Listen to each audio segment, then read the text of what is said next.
안녕하세요. 21년째 주식중입니다. 최근 주식시장이 많이 안 좋습니다. 저도 마찬가지고요. 매번 느끼는 거지만 시장을 예측하려는 것처럼 어렵거나 불가능한 것이 없습니다. 그래서 저는 대응을 항상 선택합니다. 금융주도 마찬가지로 추석 이후 평균적으로 10%는 하락했습니다. 매년 10% 가까운 배당금도 주는데 10%더 깎아주네요. 이럴 때 여러분들은 어떻게 하시겠습니까? 저의 결론을 한마디로 말씀드리면 땡큐입니다. 그래도 이렇게 된 것을 냉정히 따져보고 대응을 해봐야겠죠. 제가 생각하는 단기적으로 금융주가 떨어지는 이유는 크게 세 가지입니다. 첫 번째는 시장 금리가 너무 많이 올랐습니다. 최근 이건 분명히 금융주에게는 악재가 맞습니다. 예를 들어서 음식점을 하는데 재료비가 올라가면 당연히 음식점은 좋지 않겠죠. 그런데 말이죠. 우리나라 은행은 그냥 음식점이 아니더라고요. 음식값을 재료비에 연동을 해서 변경을 시키는 변동금리를 채택하고 있습니다.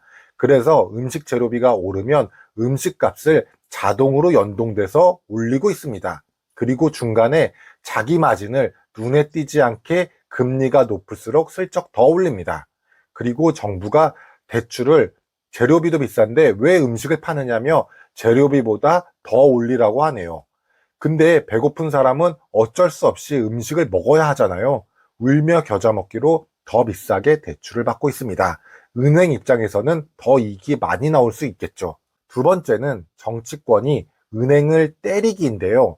첫 번째 이유에서 대출을 줄이라고 금리를 더 올려서 정작 이익을 남겨주고는 갑자기 세금을 내라고 합니다.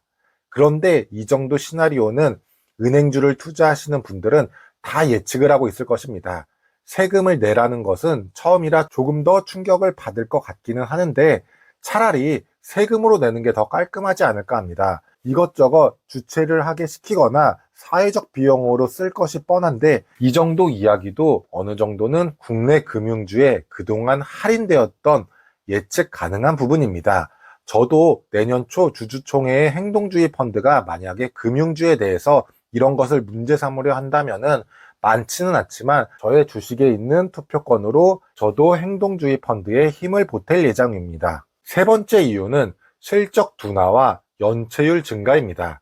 이 부분도 어느 정도 예측 가능하였고 은행들도 이 부분에 대해서는 미리 사전에 충당금을 그동안 많이 쌓아놨습니다. 그런데 이 부분도 국내 금융권 피라미드 구조의 맨 위에 있습니다. 4대 금융지주는. 그리고 여러 가지 안전장치 하에 있습니다. 1차적으로 고금리 저신용을 대출한 캐피탈과 저축은행의 부실이 일어날 거겠죠. 안타깝겠지만 많은 대출자분들이 피해를 보실 것이고 대규모 위기가 아닌 적당한 위기가 생긴다면은 이 금융권 부실은 1금융권에게는 오히려 싼 가격으로 자신의 몸집을 불릴 기회가 될 것입니다. 저의 지난 영상에서 은행권이 돈을 배당을 안 주고 가지고 있다는 것을 보여드렸죠. 대부분의 4대 금융회사들이 이런 기회를 놓치지 않을 것입니다. 특히 비은행권 사업을 늘려야 하는 하나금융지주는 공격적으로 대응할 것입니다. 하지만 매번 느끼는 것이지만 인간은 본능적으로 관성에 익숙해져 있습니다. 이게 무슨 말이냐? 떨어질 때는 계속 떨어질 것 같다고 생각을 하고 내가 생각한 것보다 더 떨어지면은 공포를 크게 느끼며 도망치고 싶어 합니다. 반대로 올라갈 때는 공포가 아닌 탐욕이 생겨서 더욱더 많은 돈을 투입하려고 하고 조급함을 느낍니다. 항상 나의 목표 설정을 하고 수익도 좋지만 적당히 수익을 노리시는 게 좋은 건 아닐까 합니다. 하지만 시장에 돈을 많이 투하하는 경우가 있습니다. 일명 양적 완화라고 하죠. 그때는 공격적으로 투자를 해도 좋은 시기입니다.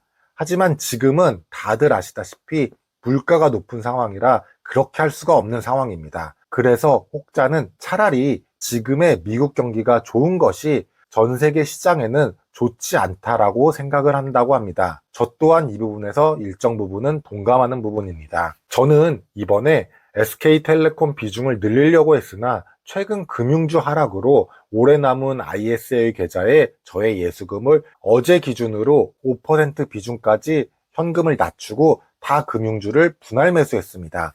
물론 남은 5%도 추가적으로 더 떨어진다면 매수할 예정이긴 합니다. 11월에 배당금이 들어올 때까지만 하락폭이 크지 않기를 바랄 수밖에 없겠죠.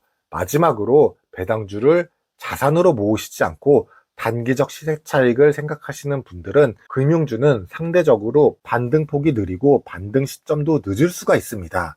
저는 배당주 투자를 비중 조절은 하지만 장기적으로 볼 때는 꾸준히 모아가는 시나리오로 설명드린 부분입니다. 이 점을 꼭 투자에 참고하셨으면 좋겠습니다. 오늘 내용은 여기까지고요. 다음 영상에서도 더 좋은 주식 투자에 도움이 되는 내용으로 찾아뵙겠습니다. 구독과 좋아요 부탁드립니다. 감사합니다.